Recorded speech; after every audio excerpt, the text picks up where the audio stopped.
Promutuel est... là. La la la la la la la.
La première question que je vais te poser, c'est connaître tes débuts en ornithologie. Quel âge tu avais quand tu as commencé à avoir cette passion-là? Oh, je pouvais avoir 8-10 ans. Je m'en revenais de l'école. J'avais un long chemin à faire, 1,5 milles. Il n'y avait pas d'autobus jaune dans le temps. Ben non, c'était à pied. Puis il y avait un poteau à côté d'une maison. Puis il y avait une nichée de marle bleu dedans. Fait que tous les jours, hein, je montais dans le poteau, puis j'allais voir si les petits étaient éclos. Ça, c'était bien important pour moi. Puis là, je faisais ça vite parce que je ne voulais pas que les autres me voient là, dans la maison. Puis à la fin, bien, ils ont fini par éclore, puis ils ont fini par partir. Puis j'avais le petit livre, là, le petit... comment on appelle ça? Le jeune naturaliste. Le jeune naturaliste. Ça, j'ai été abonné souvent à ça, là, longtemps à ça. Puis là, il y avait pas mal toutes les sortes d'oiseaux qui repassaient là-dedans. Hein? Puis là, ben, j'avais mes hirondelles à front blanc. On en vient là, les hirondelles à front blanc. Mais avant ça, tu as commencé par correspondre avec quelqu'un qui t'a offert un nichoir. Ah ben oui, il y a quelqu'un Club des jeunes naturalistes ou quelque chose jeunes comme ça. naturalistes dans le bout de Montréal. Ils m'ont envoyé un nichoir. Fait que j'en ai fait des pareils, puis... C'est là que ça a débuté. C'est là que ça a débuté, oui. T'avais quoi à ce moment-là? 15-16 ans, 17 ans? Ouais, à peu près, ouais. J'allais encore à l'école, là, 14 ans, 15 ans, 14 ans. Puis là, j'ai fait des cabanes, puis j'en ai posé. Je t'en avais donné une. Oui, exactement. Et ça fait partie un peu de la passion que tu as transmise. J'avais probablement, je ne sais pas, 5 ans, 6 ans. Ah, t'étais jeune, tu pas mal, ça. là. T'étais pas mal jeune. Je me souviens toujours de M. Serge Saint-Louis, président du club d'ornithologie, qui avait vu le nichoir. Je l'ai gardé, je l'ai rénové. C'était 2 trous carrés. Bon, oui. Serge disait, il dit, les hirondelles rentrent carrées au nid. C'était sa façon de voir la Fait que t'avais fait les trous carrés. Fait que c'est vraiment ça qui a déclenché une passion. Oui, Mais là-dessus, je ne sais pas si tu te rappelles, quand tu m'emmenais ça, tu venais battre au moulin chez nous. J'allais battre au moulin souvent chez vous tous les ans. J'avais probablement plutôt 4 ans. Peut-être. Et tu m'avais pris, puis tu m'avais assis sur un piquet de coin. Oui. Tu t'en allé. Là, je me suis mis à pleurer. Ah ben oui. C'est ma tante qui est venue me débarquer de là en disant « Il est donc bien tannant, Jean-Paul. » Ah ben oui, puis elle m'avait fait des reproches.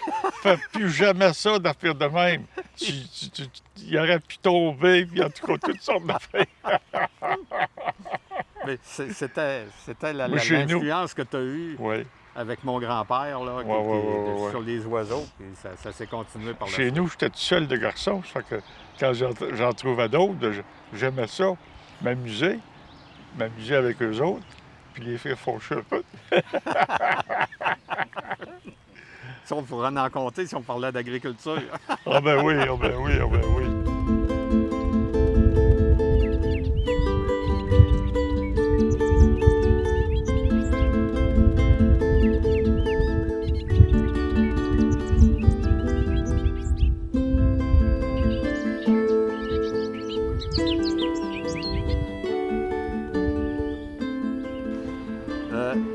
Tantôt, on parlait ensemble. Les godelus. Tu te souviens du temps où les godelus Ah étaient ben oui. nombreux? Oui. Oui, il y avait une broche chez nous, là, au pied de la côte, là. Des fois, ça se chargeait de gogelus. Il y avait des mâles, des femelles, là. Il devait y en avoir un 25, 30, 35, là. Puis là, puis quand je m'en allais à l'école, là, il y avait un gars qui faisait ses foins très tard.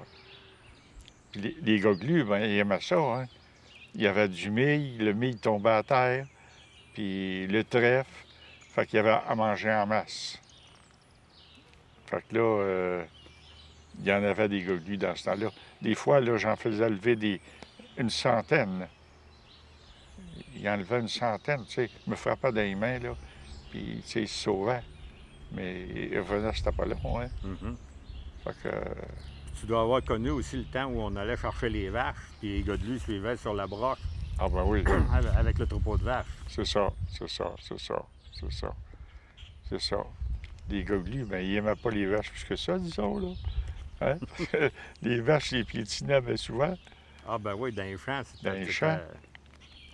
il y avait des discussions entre eux autres. Oui. On revient au nichoir. Tu avais fait un nichoir, après ça, tu t'es mis à en faire d'autres. Oui, Et tu as fait un sentier sur la ferme chez toi. oui. Oui, j'étais plutôt pour les crisserelles. Ah, tu étais déjà rendu au Cresserelle. Ben les crisserelles, ça a été drôle, hein. Je travaillais à Montréal, puis il y avait une nichée de crisserelles dans un gros arbre sec devant la maison. Ça fait que ma mère a dit, je téléphone les fins de semaine, puis ma mère a dit, il y a des petits oiseaux de tomber à terre, elle dit, ça ressemble à des petits poussins. Elle dit, je sais pas ce que c'est.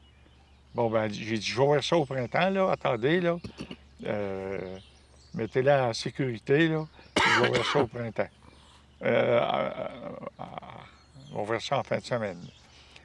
Ça fait que j'arrive, puis là, à force de regarder dans mon livre, là, tout ça, j'ai vu que c'était des crisserelles.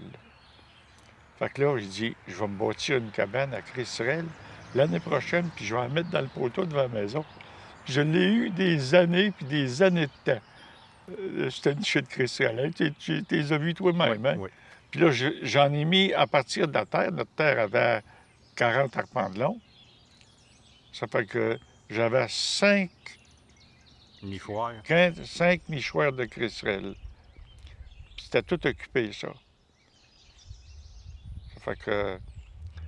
Puis ils ne dérangeaient pas les merles bleus pour la peine.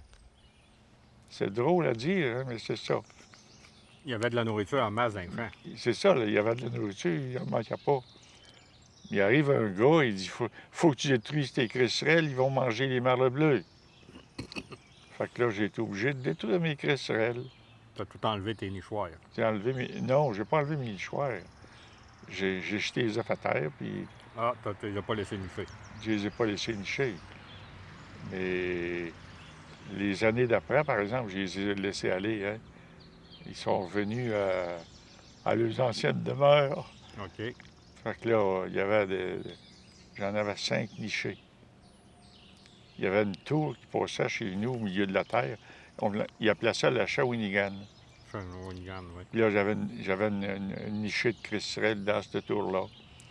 Puis je mettais une cabane pour merle bleu.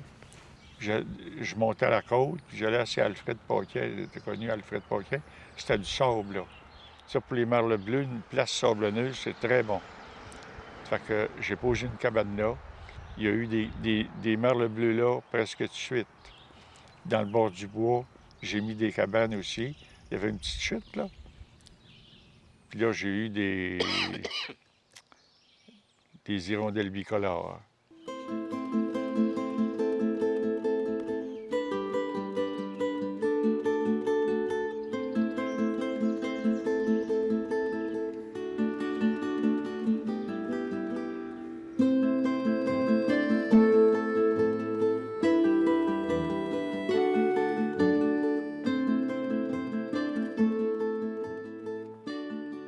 Fait que là, tu avais un sentier sur la ferme chez toi, Oui, que seraient les merles bleus. oui. Mais la passion a grandi, puis là, il a fallu que tu agrandisses Ah, ben le oui. territoire. Fait que tu as couvert combien de paroisses? Oh, 6 paroisses. Sainte-Christine, Saint-Gilbert, Saint-Alban. Puis même, j'ai été ceux qui vendaient des patates à Saint-Hubal, là, les Ouais. Dolbec. Oui. Bon, j'achetais mes patates là. J'ai dit, il m'a toujours bien posé des patates dans le bout. Puis toi, tu dis qu'il y a encore des merles bleus dans le nichoir que j'avais posé là. Oui. C'est pour dire, hein? Ça fait longtemps de ça, là. Puis c'est lui, à cette heure, qui va là. Puis il y a encore des merles bleus dans ces poteaux-là, là, chez Dolbec. Et d'ailleurs, Mme Dolbec, au moment où elle a déménagé, Oui, oui, elle m'a demandé pour avoir des nichoirs pour son mari qui était très malade. oui. J'ai été lui en poser. Cette année, elle a encore des merles bleus au village. Ah oui. Puis elle me parlait justement que c'était toi qui lui avais installé ses premiers nichoirs. Mhm. Puis son mari, après ça, ne pouvait pas vivre sans avoir ses nichoirs merles bleus. Ah ben oui. C'était important pour lui. Ben oui, ben oui. Et il a fini ses jours avec ses nichoirs en avant de la maison.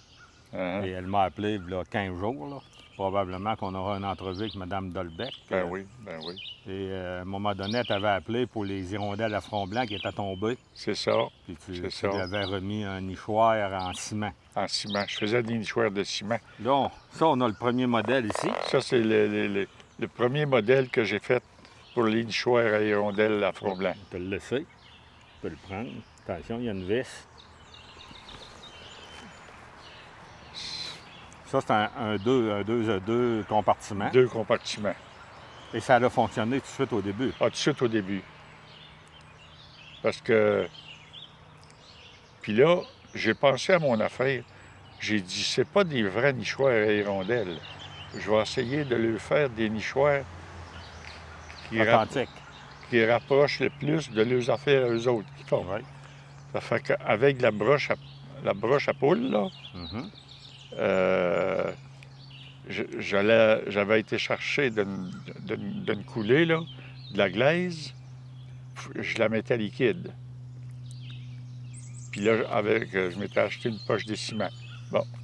Là, je mettais du ciment là-dedans tant que c'était pas épais. Fait que là, j'en ai fait. Chez nous, j'avais... Qu'est-ce que tu vois, là? Moi, c'est juste une petite mésange qui nous proche. Petite maison qui jase.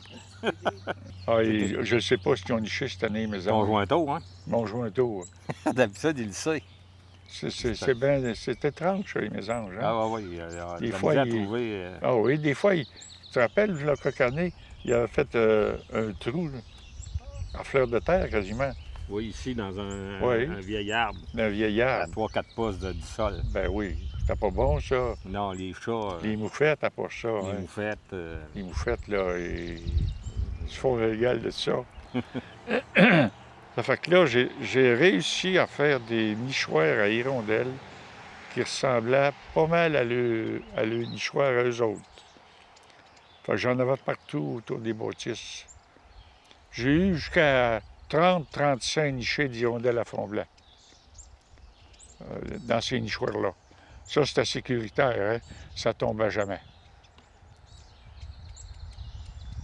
Fait que Et un jour, tu as déménagé au village.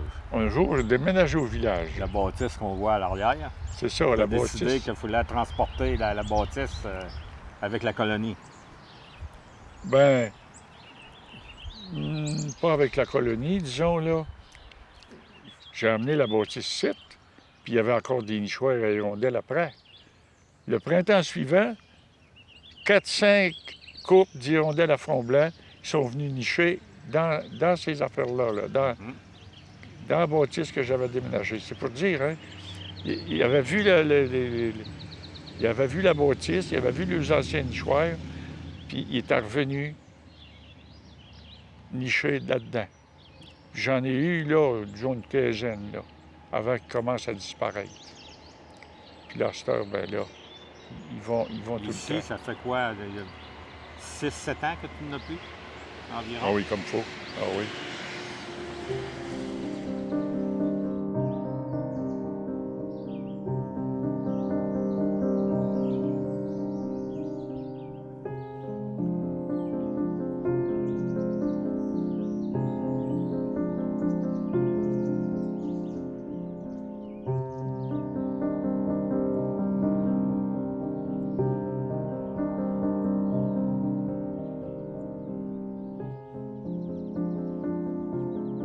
J'en avais partout autour je suis venu en avoir ici une vingtaine de coupes. J'en avais mis ici à ce Ouais. garage-là. Là. On les a démarchés il y a quelques années. Ben oui, il y en avait plus d'hirondelles. Là, ce qui arrivait, là, c'était les moineaux qui s'emparaient de C'est ça. Fait que là, j'ai dit, si tu t'es vu, Roland, démange-la, puis amène-la, donne-la à qui tu voudras. Fait que, Là, tu viens de prononcer le mot moineau. oui, Tu as toujours été en combat toute ta vie avec les moineaux, hein? toute ma vie. J'ai des cages à moineaux, des cabanes trappes pour les moineaux. Tu te rappelles chez vous, hein? Ah oui. J'avais une cabane trappe, il y avait un moineau qui nichait. Puis il dit, on va y mettre une cabane trappe, puis on le met tomber dedans. Puis, il a été voir, puis il a été pour rentrer. Puis la porte s'est fermée, il est resté là. C'était un gros problème, le moineau, avec le Ah, le c'était merle effrayant, bleu, c'était avec le effrayant. Ah, hirondelle, oui. destruction massive. Ah de- oui, de ah oui, ah compagnie, oui. hein? Oui. Surtout dans le temps qu'il y en avait beaucoup. Ben c'est ça, hein. Aujourd'hui, ben, ils sont en diminution, puis personne ne s'en Ils sont plaint. en diminution, eux autres aussi. Il n'y a plus de chevaux. Les chevaux, ben, ils faisaient bien le croton, là, le long des chemins. Puis il y avait de l'avoine là-dedans, il y avait toutes sortes d'affaires. Puis les moineaux, ben, ça ramassait tout ça. Mais à cette heure, il n'y a plus de ça, il n'y a plus de chevaux. C'est des tracteurs, puis des machines, puis... Ouais. Fait que les moineaux ont diminué eux autres aussi. Puis les hirondelles, ben pourquoi est-ce qu'ils ont disparu comme ça? Il y en a encore certaines places qu'il y a des petites colonies. Oui. Ils sont rares, mais il y a des places comme ça. Puis tu penses c'est quoi qui a amené l'hirondelle à front blanc à pratiquement disparaître? Bon, moi je dirais que c'est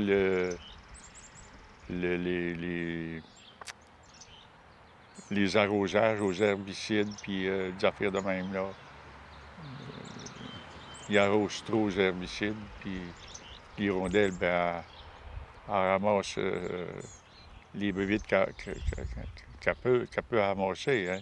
Mhm. N'importe quoi.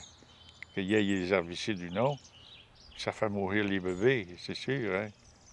Oui, puis ils viennent stériles aussi. Hein? Ils viennent Il y a stériles, des ouais, stérilités c'est qui ça, sont c'est installées ça, sur c'est plusieurs ça. sortes d'oiseaux. Oui. J'avais des affaires, hein. J'avais des abeilles, j'avais des oiseaux, j'avais des pommiers que je greffais. Oh, Des pruniers surtout. des pruniers. J'en ai eu j'en ai fait des choses, hein. Ben, on va te dire, là, les moufettes, hein. J'ai jusqu'à opérer des moufettes. Tu l'avais donné d'ailleurs à une dame à Saint-Alban, puis elle l'a gardé pendant plusieurs années. Ah oui? Oui. Ah oui?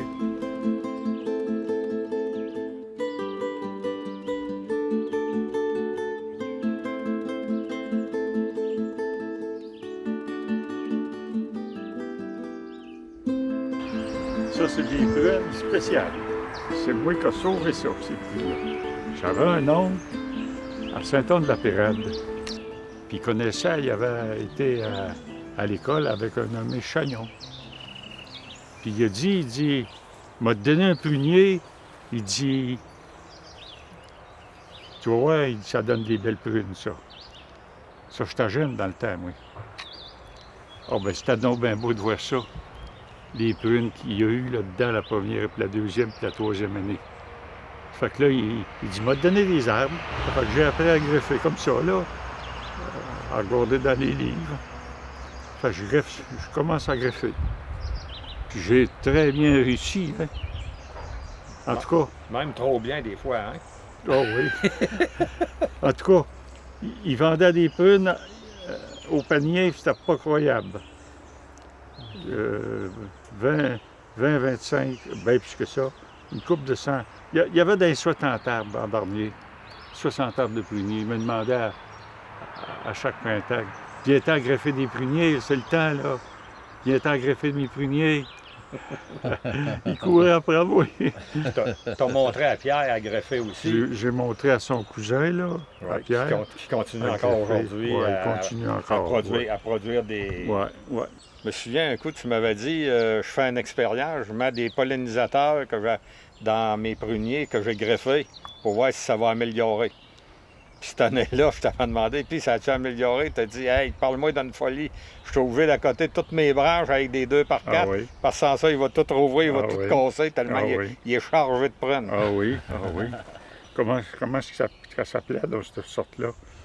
Toka. Toka, ton Toka. pollinisateur. Toka de pollinisateur.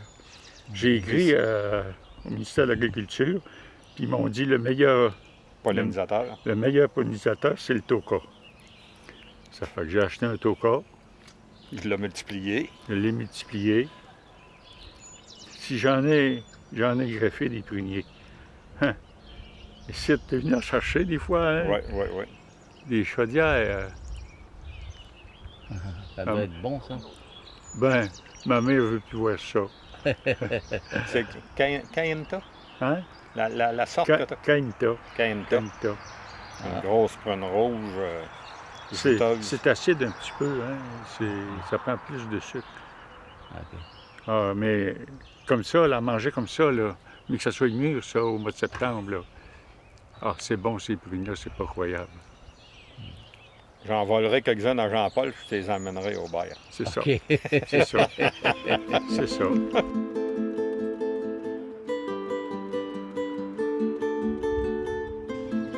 Tu as navigué pendant un certain temps.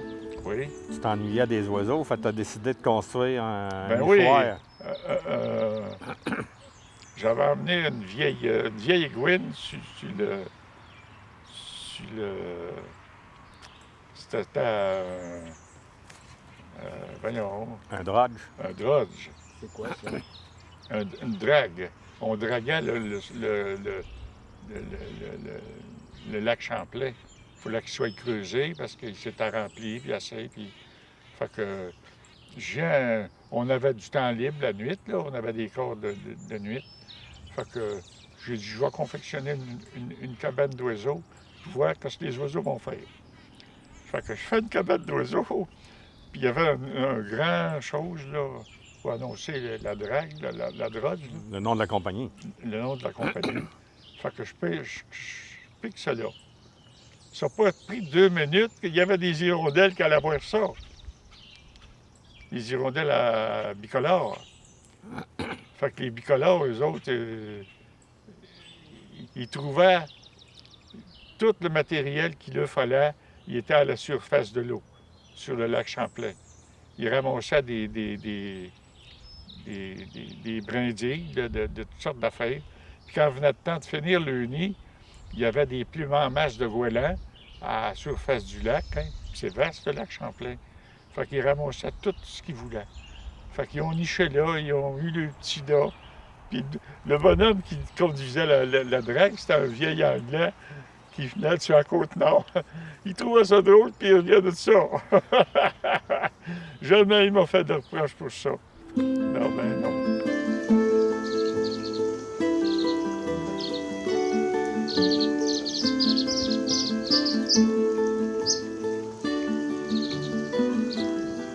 Les chats errants, là, moi, là. En tout cas, là, comme ça, les merles bleus, ça mangeait les chats. Les chats errants mangeaient les merles bleus. Ça, j'en ai vu autant comme autant. J'en ai vu chez nous, j'en ai vu dans le 2e rang, dans le 3e rang, l'autre bout, là. J'en ai vu partout de ça. C'est effrayant comme les chats errants mangent des oiseaux, c'est pas croyable.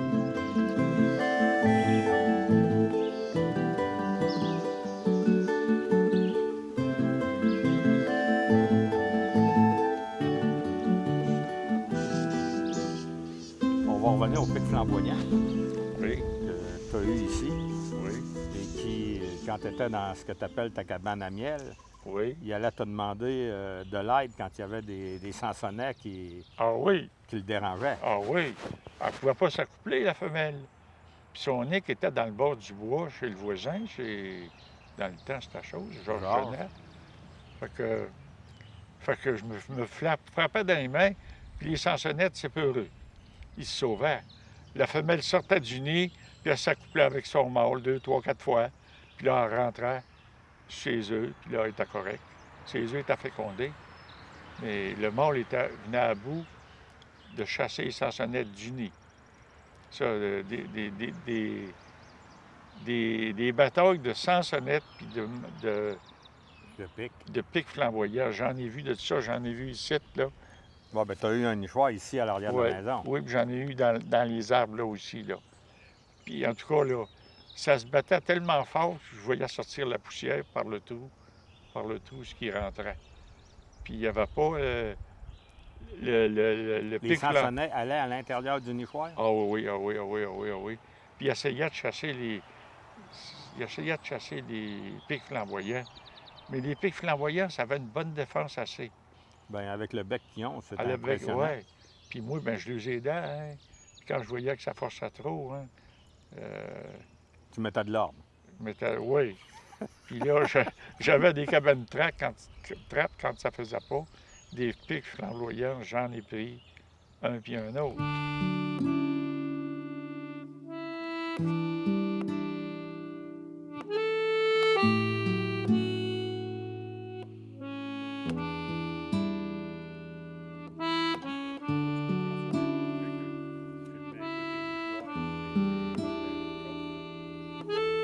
Thank you.